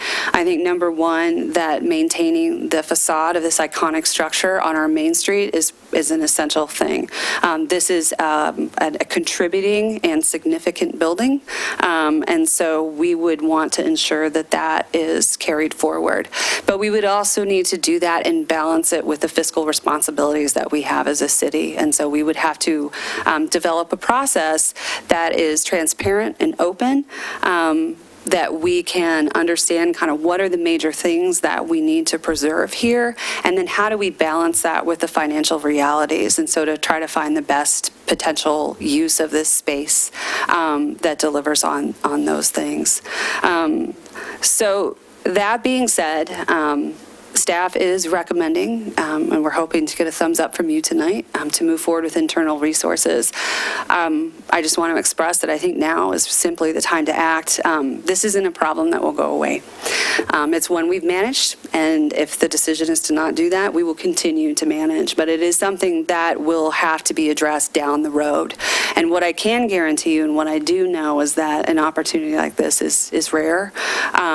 If we have to go with new construction, which is highly likely, it could be 2 to 3 times what we're expecting, and that's not an exaggeration. And we still have to pay ongoing costs for the rapidly depreciating facilities that we are in. So there's multiple things that we're balancing. But I believe that what we're bringing forward is a smart and we're taking advantage of the opportunity. I don't believe that we would be here tonight recommending that we move forward unless we had full faith and confidence that we could do this. And so tonight we are asking you to approve moving forward with internal financing. And with that, we would then move into active negotiations and move forward with those discussions as soon as our broker is under contract. So with that, I'll turn it over to you. I think the only points that I want to add are a couple, and I'm going to ask Layla to correct me if I'm wrong. When she gives you the number that it would be 2 to 3 times, when we did the study in 2010, the study actually called for rehabbing this facility and growing out the space. The price tag associated in that study was $10 million in 2010 dollars. So I just want to be really clear that those are relatively known numbers at this point for us. And we've seen what happened with the library funds when we looked at those year to year in 2016. And that is the fear for us, is that we quite literally don't think you could afford to do this building. And I would not recommend with our current budget issues moving forward that we do look at renovating this building. We just simply can't afford it. And we wouldn't be here if this wasn't, if they didn't come to us. It really was sort of out of the blue, and so we're taking it seriously. But if it does not proceed for this specific build, we probably will not be coming back to you to talk about any sort of changes to our structure in the coming several years. Right. At what point will we be able to tour? I think once we have a letter of interest put in place that says that we're actually ready to do this, then we can go over and look at it. That doesn't bind us with money, that binds us with a commitment. And that's what we're trying to get the brokerage in place for. We are starting, I saw about 12 documents today, it looks like, come through that are the start of the due diligence. So what is the condition of the building? What are their energy bills? What are the known problems? What were the historic problems at year 1 when they did their original commissioning? All those things are coming through now as I'm reading through the documents. So we're getting a better picture for what the building would be. And I would just add that if we got an LOI in place, it would likely have some earnest money associated with it. But typically, you would negotiate a due diligence period, and being a public agency, we have certain things that we have to accomplish that do take time. So just so that that's clear, that we would be committing to an LOI sort of sets the stage of when you're negotiating in good faith that your intent is to purchase, but you do have the opportunity to do your homework, come back and potentially renegotiate or move forward. So just so that we're clear. Will some of that due diligence include, what some of the costs of maintaining that building be, so that we can have a better understanding about what's at least, some of the ones that are quantifiable, the cost savings with moving versus staying, kind of, with the library, once we got toward a certain point, we were able to really put some numbers behind some of the things that we were talking about. Here we're talking about efficiencies, and you were able to put some numbers into, carbon savings, for example. But, what are some of the savings? Like, what are some of those costs associated with, the time it takes for our staff? Really putting some of the numbers behind those inefficiencies, and to be able to compare that to, Absolutely. Yeah. The numbers that Damien, in the 2010 study, it actually said it was about $180,000 in those dollars for the efficiencies that come from centralizing the staffing. And we've gone through internally what some of that may look like. It's why Bonnie and I can sit before you and say with confidence that we feel like we can cover it with our existing funding sources. I want to be clear, this isn't, we're not saying we're wealthy. What we're saying is the price of this building and knowing what the deferred price of a future building is makes this attractive enough to be able to figure out the pricing and the cost of payment. But in terms of general fund, we'd be looking at some real expenditures, and I don't want to sugarcoat that for you. We've been pretty transparent with all of you that this is still a new cost, and that those are dollars that we are currently spending on other things. So we are making a decision for 20 years that we are going to help the future councils not have to make this hard decision. Past councils haven't been able to find a way to pay for it because of the costs that I already talked about tonight. They were just too high. We're jumping on an opportunity that we couldn't pass up. And we don't have debt on any other facilities right now. We do not. So the expansion at Public Works was paid for outright. Correct. And to Public Works and Public Safety Building, there's no debt on any of them. Okay. So, and that's part of why we're also selling or recommending that we sell a couple of parcels in order to offset this, is we have also heard that there's some interest in making sure we're not just taking things off the tax rolls, that we're actually returning things onto the tax rolls. And we believe that we have a couple of opportunities there, so we're continuing to do the appraisals on those sites, and we're continuing to negotiate with the property users today to make sure that we're not disrupting them either in a way that isn't manageable for them.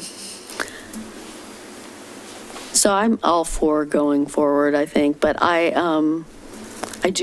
would like to have us, in addition to, sort of property value appraisals, I'd like to have a historic appraisal of those two houses and assessment of which one is more historically significant and the right one to keep.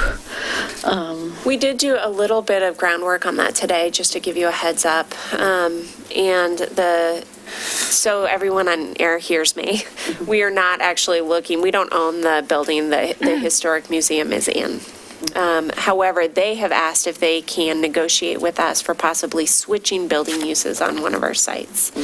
It would give them more square footage, and the house that they would be moving into does have more historic attributes to the state and to the historic societies than the one that they are leaving, based on the research we've done today.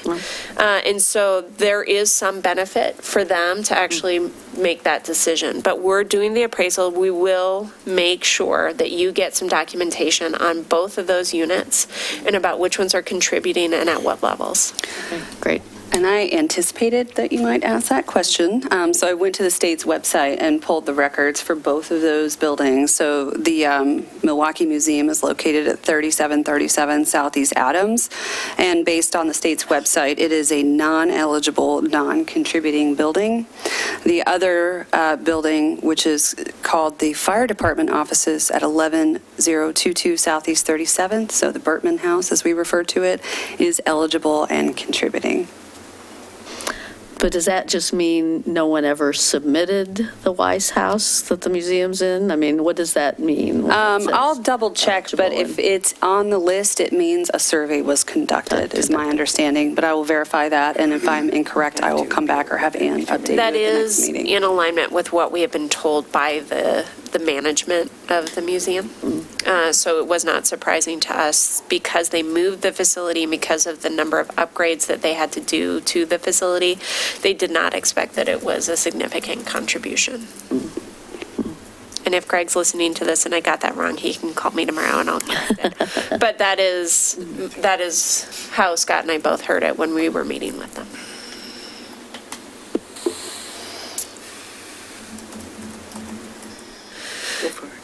Yeah, I think this is such a super exciting opportunity for the community. Yeah. Because I hear from people when I'm out and about how frustrating it can be to not know where to go if you've got this, that, or the other thing, and consolidating our services in one place and really having that place be on Main Street in the heart of our downtown. When are we ever going to get to make all of that happen? Again, it's such a great opportunity that I think we absolutely have to see where it takes us. Yeah, and we've known we've needed this for years and years, and I was still holding out that, we might use a floor in the building across the street, but we know that it's going to cost us probably 2 to 3 times as much to do that as to pick this up. So it just makes a ton of sense to do this now. Yeah, I mean, I do think the consolidation is good. We do have to recognize we are making it harder for people on the eastern edge of Milwaukee, right? Who've had an easy way to get to their building services. And people who knew that was where they needed to go anyway. Yeah. I mean, we've had the discussion with the library of the need to have satellite facilities on the eastern edge. Are we going to, in 5 years, are we going to be saying, oh, we need a satellite, office out there, So, I don't know. Maybe a satellite library is something that can go in that Public Works, that building that in front of Public Works. We laugh, but Lisa and I have talked about this, and I have talked to Katie about it, and we are trying to figure out those opportunities as they arise. One of the things that's been really interesting to me is you always think that the city begins at the day you started, right? So I don't have a lot of that historical information, but when we were doing renovations at this building, we were supposed to have a police office so that people didn't have to worry about going across the tracks in order to do their minutes or their notes for arrests. We just don't have the space. And so part of this is how do we create some of this with that possible emergency blockage in our town so that we do have space in downtown for our PD, and so that we don't have to have people go back to their offices there in order to close out at night. John is primarily down here. He's our parking enforcement officer, but he's housed out of the PD. So he literally comes to work, he checks in at PD, he comes downtown, and then he has to go back up to check out, and then he leaves. So there's a variety of opportunities in having more space, and I think we're excited to look at the possibility. I want to make sure that we have at least a few minutes to talk about, what the opportunity might be also for preservation of this building. Yeah. For what? For this building. Of this building. That, this isn't us declaring that we are washing our hands of this historic asset. Right. That us exploring the new building is going to go hand in hand along, a similar timeline so that because no one wants to see this building vacant or torn down entirely. I think that, we can all agree that, like you've said, like the facade is obviously very iconic. It's certainly worth preserving. Maybe the fire pole is too. I don't know. But, there's lots of opportunity, I think, in bringing in potentially some private dollars to make sure that this building can persist into the future and be something that people can enjoy, maybe even to a further extent. I mean, if this were to be a pub, an asset that we're maybe providing a different type of service to the community, then it would actually be more accessible to the public than it is today. So. Well, in our recommendation, so there's a couple of things. One is we want this building to continue to exist in its beauty and its dedication back to the Main Street aesthetic, right? So there's a variety of things that go into that. With this move, we would be back to you probably in August with a process that we would outline on how you would engage the community around use of this facility. I do want to, again, transparently say to people on air that we will not have funds for the city to continue to own and operate this building. We will not have the money for our CIP to be able to do the upkeep on this facility, and we will not have the money for a staff person who manages this facility. However, there's a lot of room in what I just said in order to create something really amazing with this facility. And so we've had back and forth discussions about how we convene a group of community members, whether or not the council actually convenes that, whether or not we bring in individuals from the community to run a process. But I think we've got the bones of the idea similar to what we did with Coho and what we're looking at doing with Harrison, but we actually retract staff even further from that, and we allow for the community to really talk about use, and we just put in the things that are the bare minimums for the city, which are those financial commitments that we can't make, but saying we're open to what this community wants this building to look and experience like. So we're going to come back to you in August. We're going to ask you for some of those key criteria and the structure that you'd really like to see us create in order to go through that process. And then you can probably expect that we would start that process in September or October before we even sign on purchasing another facility, to make sure that we are confident that we can create something that functions. It gives us time. Even if we close, we will not be moving right away. So we would have some time to go through this process, to find a partner and to create something that really worked for the city. Yeah, isn't the seller of the building occupying it till 2021? That is our thought process, but that's a part of the negotiations. It's all up for negotiation? Yep. Oh, okay. But it will not be immediate. And so I feel confident that if we start this in September or in October, we do actually have time to run a thorough process with the community where we find a partner. Our thought process has been that you do some sort of request for information where people actually just know that these are the criteria for the use of the building, i.e. the facade has to stay, whatever those things are. You ask them, propose, whether it's from another government agency, whether it's from a for-profit business that wants to do something really cool that aligns with our vision for the city. And then we have that community or this group of people, actually you all decide, well, this really fits the best with that sort of direction, and we come up with a process to get there. Sounds good. Cool. Does that work? Yep. Okay. We will just, part of this I also have heard is making sure the community really knows, so that if they have any feedback that they want to give to us before we go through this full process, that they can. We will be publishing in the pilot this next month the information about this, and we'll be putting email addresses so that people can actually write us directly if they would like to communicate about this project. And we will be going probably to the Island Station NDA meeting and the Downtown. And who's the other? Historic Milwaukee. It's the two of them primarily, where it's that downtown core, to make sure that they're hearing this, and then we'll be going out to everybody else over the course of the year about the engagement process. So there's a variety of opportunities in this. There's going to be a lot of talking. If somebody's watching today, they're welcome to email me directly or Layla directly, but we will make sure that this is a very public and engaged process. I guess my ears perked up a little bit. I mean, this is City Hall. This isn't just downtown. This isn't just Island Station. I really think that initial outreach has to happen to all the neighborhoods. I don't think that's... We can do that. Yeah, because it's not just about this building. It's about leaving, moving some operations from JCB too. So. Yeah, no, that's a great point. Absolutely, good point. We can do that. Is anyone saying no right now? Okay, everybody is saying we have your buy-in to start negotiations through our brokerage firm. If you hear anything that you would like me to know in the coming weeks, please make sure you call me directly and we'll add that into our process. It's important for the community to know that they're heard and to be heard. We know that.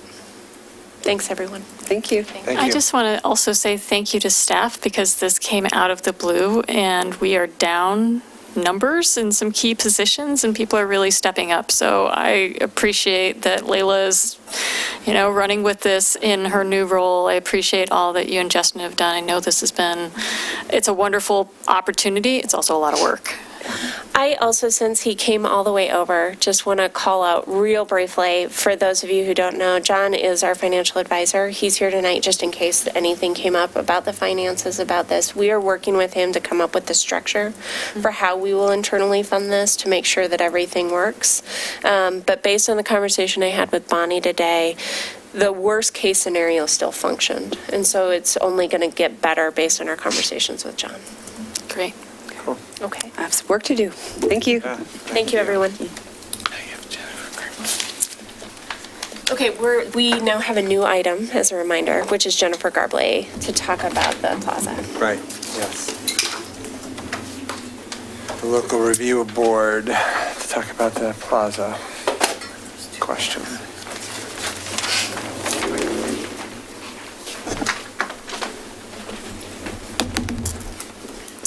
You might have to do a little standing up. I mean, I can have a microphone. Yeah. Is that okay? I got things to talk about. I'm gonna need to stand up. She's going to preach at us. I like how your outfit and your hair color coordinate with your display items. That was luck.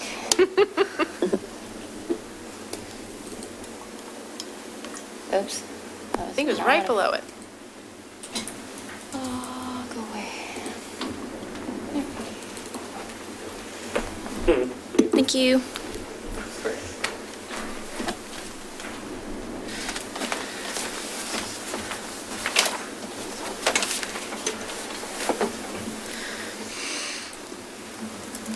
All right. I'm Jennifer Garbley, Assistant City Engineer. And I'm here to talk to you about the South Downtown Plaza GMP and how we got to that GMP, and some renderings and where we're at with the design and what we're still working on. Here's kind of the latest. A couple things that we're going to go through. We're going to talk about these new fish. We're going to talk about the logs. We have a little bit on the bollards. Then we're going to talk about kind of how the sand and water is going to work and how we're actually going to build this, what we're going to do with this manhole, and our vertical element basis. So part of this project, when we came to you, one of the few things... No, I'm going to sit here and get buttons for you if you need it. One of the few things that we heard is people really liked fish. And so we really wanted to bring out that fish concept from what we heard from PARB and from Milwaukee Arts Committee. The other thing is they liked the logs. We liked the water. And so that's kind of how we ended up with these elements here. Now we have this lovely manhole. And no, it can't go away. It's got to stay. We have a line coming down. Adams Street is up here, coming down. And then we have our new line coming across. So there's no way to move it outside of the plaza. So we pulled the fish around it, so we're not actually having the fish go through it, because that was originally kind of a problem. I'm going to look at a decorative man cover maybe for it, something like that. But anyways, that's why the fish are Fish now... eggs. Okay. Well, someone thought the fish was pregnant. Or just pebbles. Yeah, just pebbles. Those rocks. Turtle. That's good. So anyway, so we're still working on what exactly we're going to do with that manhole. But right now, our mosaic fish, which we'll see a little bit more pictures about in a minute, is kind of where we're staying. Here, these are vertical elements. At the moment, they're only going to be 18 inches high. They're going to be like a little seat.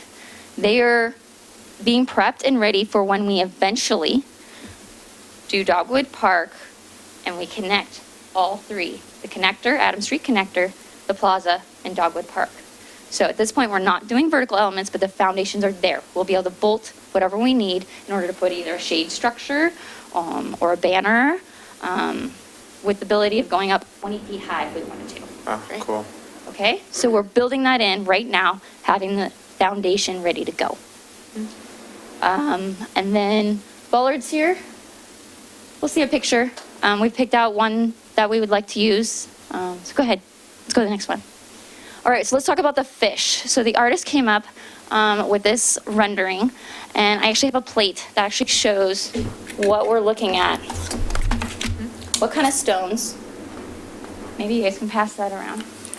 The only thing that I had a little part that just didn't quite hit me is color. Everybody really wanted to see color. They wanted to see this pop. So I'm requesting that we actually look at replacing the yellow pieces on that board with more of a salmon color orange. Really have this fish pop a bit more.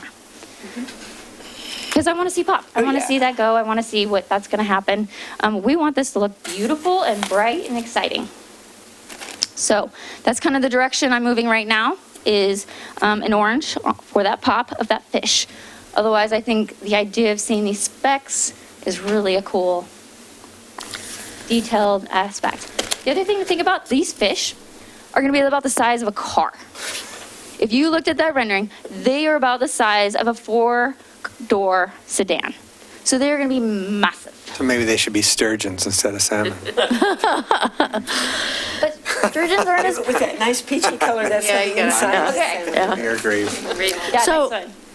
All right, next is our log. Wait, before you go, Yeah. I mean, some of these are thick rocks and some of these are thinner rocks. I assume these are just really identified for the color and not are the actual rocks. But how long will that wear? How will that wear?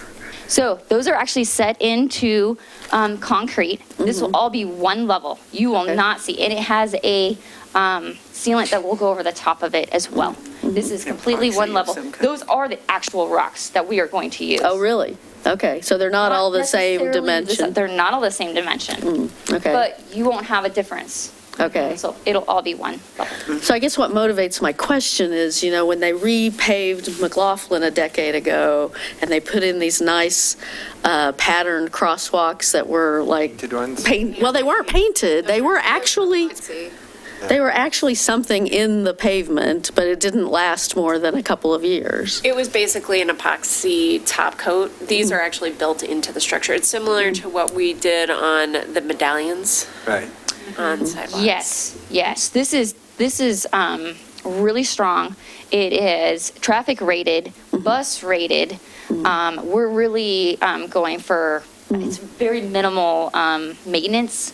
I'll talk about that even a little bit more in another slide, but yeah, we didn't go cheap. Obviously I'm asking for $600,000, which is what I budgeted. That's where I'm planning. I could have gone more expensive, but this is where we've honed it down. So next is logs. Are you okay with me going on to log? Yeah. Okay, so here's kind of the log structure.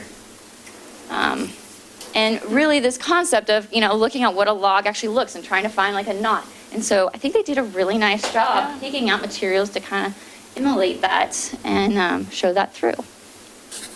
So I'm actually quite excited about that we were able to do actually those mosaics within our budget. So bollards, so we're just going with a simple stainless steel kind of look. It's lightweight compared to our standard downtown Milwaukee bollard, which is really going to be crucial for this site to open up. And because remember, we're taking these bollards and we're actually sticking them on each end of the road to close off the road for the event, either farmer's market or a city owned. So I'm pretty excited. Something clean, simple, doesn't draw your attention to the bollard, but allows you still to view the plaza. And where you're putting bollards at? Right. Next, okay. So the only this picture shows them at 5 foot. I'm actually doing 10 foot, so this is just a little bit outdated where they're at. So I'm looking about 6 to go across this actual and 6 across up here. But on the ends, you're going to have the ability to put them in the street, and that's going to be at Washington? And then where? At the driveway to the post office? Yeah, there's a pinch point where we have a turnaround spot right where you have drop off for the mail. So that's where we're going to have, we'll have an actual valve cover that we'll be able to pull and drop the bollard in. So to you, it'll look on a regular basis just like it's a valve can. A utility valve can, which is great. So it'll be rated for traffic and everything. And then you'll be able to pull that, move them from there, place it in there. I anticipate I'll need 3 or 4 on each end. So I'll have a couple extra that we'll need to figure out where they'll go when you're not using them. Or we leave them in if they're on the outside and we're okay with that. So So now let's talk about sand. So right here I'm showing 3 different colors of sand. We're not going to do 3 colors of sand. We're going to be doing 1 color of sand. And it just kind of came down to this kind of a money factor and multiple pours. And so I was like, I don't need 3 colors of sand if that really helps me make my budget. So we're going to do 1 color. We're looking at a more tan type color. I'm having 3 different samples made. So I'm going to see 3 different samples of the actual concrete that we are planning with the actual color, supposed to be delivered end of this month, next week. So that base color of the sand is going to have this texture right here. So it's going to kind of have a gritty kind of look like sand, which is exciting. That color will be actually the entire oval. And then you're going to see the water. And the watercolors are created from these colors right here. These are recycled glass.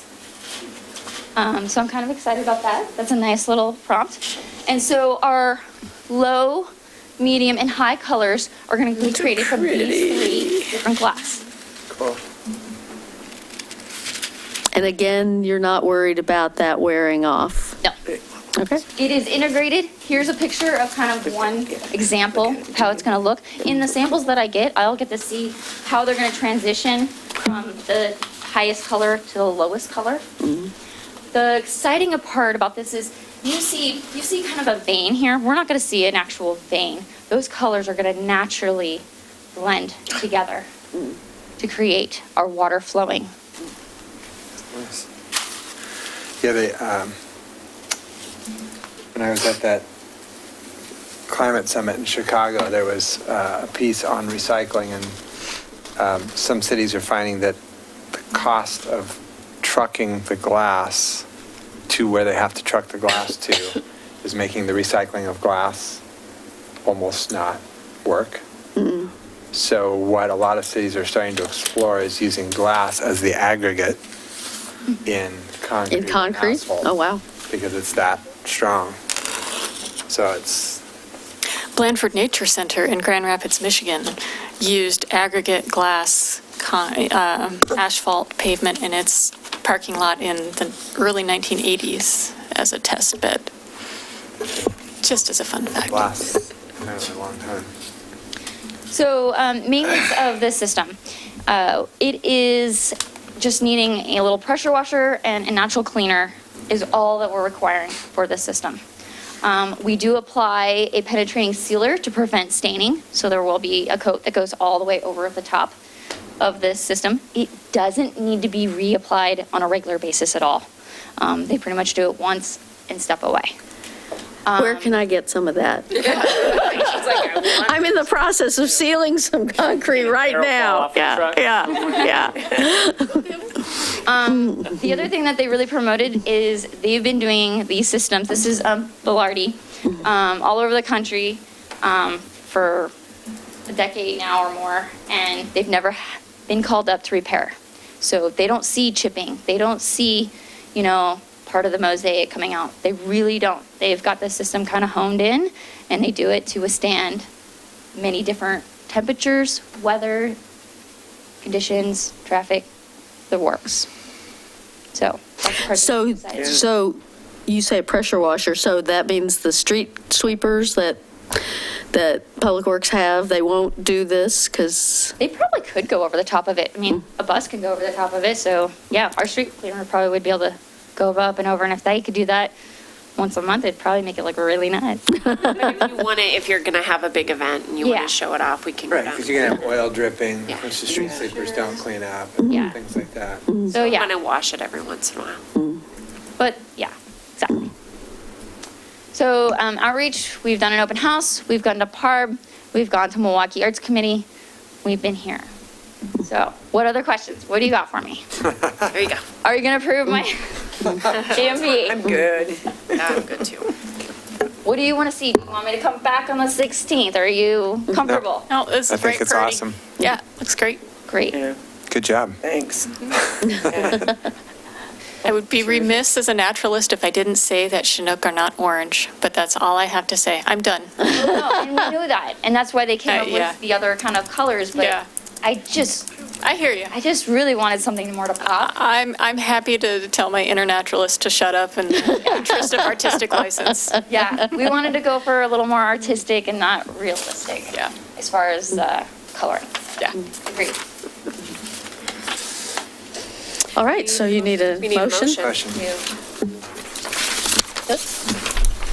I move that we approve a resolution acting as the local contract review board, approving the guaranteed maximum price through the construction manager general contractor process for the South Downtown Plaza. I'll second. It has been moved and seconded to pass a resolution acting as the local contract review board, approving the guaranteed maximum price through the construction manager general contractor process for the South Downtown Plaza. Is there any further discussion? All those in favor? Aye. Opposed? None heard. It passes unanimously. Great. Good job. Thank you. Hey, You're welcome. Very cool. Thank you so much for coming back, Jennifer. and it wasn't even 8:30, barely 7:30. All right, council reports I have.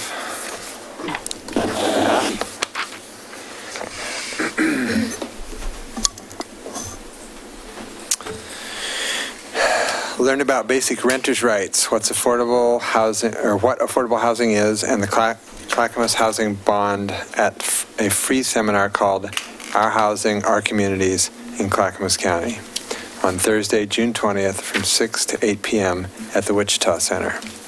The event includes free childcare, food, interpretation services, and a raffle. Space is limited, so please register on the Unite Oregon event Facebook page or call Christina at 503-287-4117 extension 5 or email Christina, Christina, at uniteoregon.org. Save the dates for the annual library book sale, which will take place from Friday, June 21st through Sunday, June 23rd, and run each day from 9 a.m. to 4 p.m. The event will once again take place at the Waldorf Schools Gymnasium.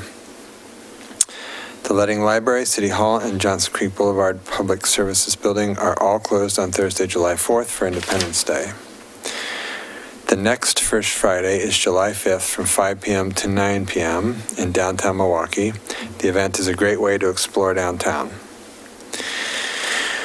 One event that you don't want to miss for the next two First Friday events brought to you by the Milwaukee Arts Committee is the Soul Box Project.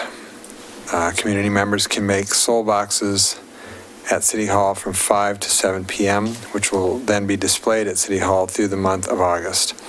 The Soul Box Project is a national community art project to raise awareness of the number of gunfire victims. The project is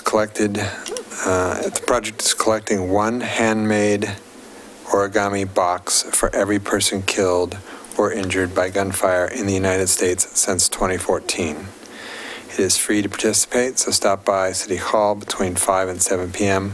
on each of the next two First Friday events to make a soul box. The city is considering adopting a home energy score program for Milwaukee, requiring homes listed for sale to be assessed for home energy assets and the information shared with potential buyers. On Wednesday, July 10th from 6 to 8 p.m., the city is hosting a home energy score open house at City Hall. The open house will help Milwaukee residents better understand the home energy score program and provide feedback. Lastly, pre-registration continues for the 9K for Canine Walk on Saturday, July 13th from 9 a.m. to 12 p.m. The annual walk is a benefit for the Milwaukee Vest Project for area canine dogs. The pre-registration fee is $25, which goes up to $30 on the day of the event. You can choose to walk the 3K, 6K, or the full 9K route. Bring your dog, your neighbor's dog, or just walk with your neighbors. There is also an opportunity to sponsor the event and have your business name on the event t-shirt. Just be sure to do this by June 29th. For more information about each of the events, mentioned, please visit the city's homepage at www.milwaukeeoregon.gov. I have one I want to add. So the neighborhood seasonal farm stand in Ardenwald, Thompson Farms, based in Damascus, Oregon, will be selling a seasonal selection of local and organic produce 2 days per week in the Ardenwald-Johnson Creek neighborhood starting on today. Farm stand will be located at Southeast 32nd Ave and Wake Street. That's in the Lysick's Fireplaces parking lot. So the Tuesdays and Thursdays from 10 to 5 from June 18 to the end of September. And they are there was some comment that they should stay open later to accommodate commuters, and they do seem to be open to that discussion, and so they are asking people, actually, I was there around noon today, and they're asking people, like, what hours are best, and they said they'd only been open 2 hours, but they'd had a good turnout already, so I was happy to hear that. Very cool. Yeah. Nice. Yeah. Oh, you've got that. Good. Yeah, do you want to do that? You're more rehearsed on the plan. I just brought the card. Pass that my way.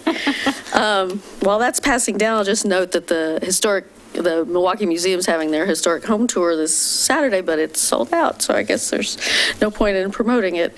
But they're going to do it every year in different neighborhoods, so watch for it in your neighborhood. Fireworks. The city has these lovely postcards about think before you light it, think about your neighbors, think about the pets, think about the wildlife, think about the fire danger. These are available at City Hall if you want some to distribute to your neighbors. They'll be available at the farmers market this weekend if you want some to distribute to your neighbors. And there's actually a group of citizens that have taken this logo and made some lawn signs, and you'll start seeing those pop up around the city too. It's really simple to comply with the law. If you bought it in Oregon, you can shoot it in your neighborhoods. You just can't shoot it in our parks, or you can burn it, or whatever the proper verb is, let it off. You can use it in our neighborhoods. You just can't use it in our parks where there's no fireworks allowed, whether bought in Oregon or not. And if you have fireworks brought in from Washington or elsewhere, you're subjecting yourself to up to $1,000 fine to be using them. So please just use locally purchased fireworks and be a good neighbor. Buy local. Buy local. There you go. And one other thing I wanted to put in a pitch for is the North Clackamas Urban Watersheds Council, which is affectionately called Nicky-Wick, has openings for more Milwaukee residents to serve on their board. They've recently sort of reconfigured their board process. They've had openings all along, so the openings aren't new, but they've sort of reconfigured their board process and have some new bylaws and other things. And I go to their monthly meetings, and it's always a highlight of my month to go to their meetings and hear what's going on. So if anyone out there is interested in learning more about Nicky-Wick, you can email me, find me on the city website and email me, and I'm happy to put you in contact with their executive director or send you some background, or you can go to a meeting if you want to, and there's one tomorrow night, actually, at Oak Lodge Sanitary District. So anyway, it's a good organization, and we need some more Milwaukee representation on it. We have a couple of people who reside in Milwaukee who are on the board, but not very many. So it'd be good to get some more Milwaukee residents on there. Where are we? We put an item in the budget that was going to allow for more streamside stewards in Milwaukee, which up till now. And then they've met with Peter. Yeah. They've met with Peter, and they are starting some sort of project with that. I also heard that they, I think I'd reported that that Wes actually opened some of their stormwater money to businesses in our International Way area because they're upstream. And I heard that that Dave's Killer Bread got a grant from Wes. I don't know a lot of details, but to do some work along Minthorn Creek. Blunt is the one that really needs it. Yeah. Well, Blunt, yeah. So that big pond there that just heats up every summer. Yeah. So anyway, yeah, if you're interested in learning more about Nikiwik and working on, the removal of Kellogg Dam and streamside restoration and all kinds of issues on the health of our waterways, just give me a call and we'll hook you up for more information. Anything else? Anybody else? I would entertain a motion to adjourn. Move to adjourn? I'll second. It has been moved and seconded to adjourn. All those in favor? Aye. Aye. We are adjourned. Clock is broken. Fat in all of my... That clock is broken.